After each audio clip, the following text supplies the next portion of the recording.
Well, good morning, social media world. Hope you're well. This video is essentially an answer to the problem of co-delivery. Now, here's the deal, folks. When you are running workshops, it may be the case that you and somebody else are actually delivering the content. And I would have to say it's never a good idea. It's never a good idea. The reason for that is unconsciously your audience, when they get a different messenger, so to speak, they are going to compare the pair, so to speak, right? So they're going to be looking at you, they're going to be comparing you to somebody else, and ultimately they're going to be making the decision, who do I like better, all right? And it's never a great place to be. And we need to, if we are going to co-deliver, we need to set up the circumstances so it runs in our favor and not a sense of dissentiment or mutiny, so to speak, or the audience going, oh, I like him or I like her better than you, or I like you better than them, right? It's not a great thing.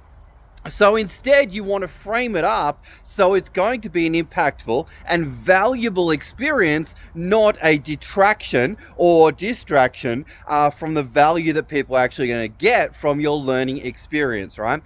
One messenger is always going to be more powerful. Having said that, there are times in life where we have to co-deliver, all right? Maybe, I don't know, some certain circumstances are requiring it. Leave it to your imagination, right? But here's 3 tips on how you can make sure that your co-delivery goes as successful as possible. Number 1, make it intentional, or make it look like it's intentional. What I mean by that is, don't say, oh, Bill, Bill's not doing today because Bill's not feeling well. Do it in the sense of, all right, Mary is doing this section because she's an expert in this section, and Frank is doing this section because he's an expert in this section, right? If you do it that way, then people are not going to devalue one speaker over the other. Or the other thing is, you can actually acknowledge both styles are different, both styles are great, and both styles are going to be matching the content that you're actually going to go through. So you're going to have a great experience regardless of the trainer that you have at that time, right? It's all about how you frame it in the mind of the audience.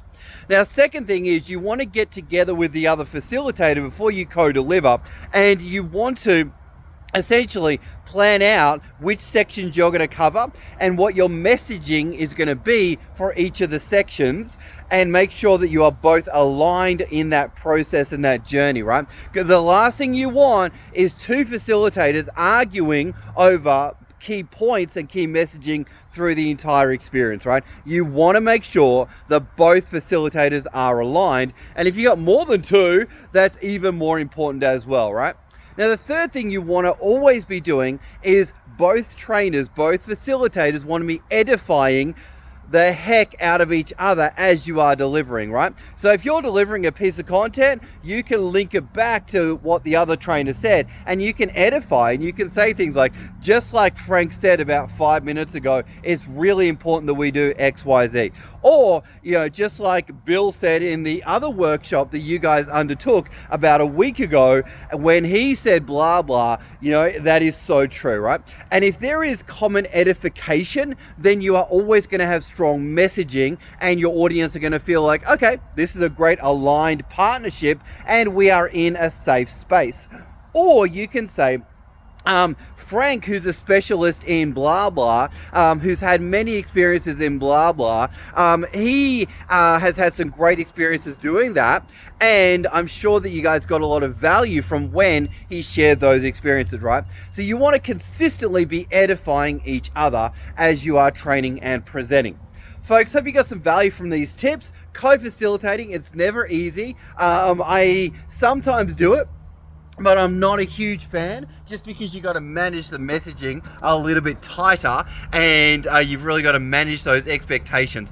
And unconsciously or consciously, the audience are always going to judge the trainer or presenter's method, how they deliver content. It's just going to happen naturally, right? It's just not going to be smooth sailing, no matter what you do. All you can do is put some of these things in place and do your best to position it as a valuable thing for the audience. All right.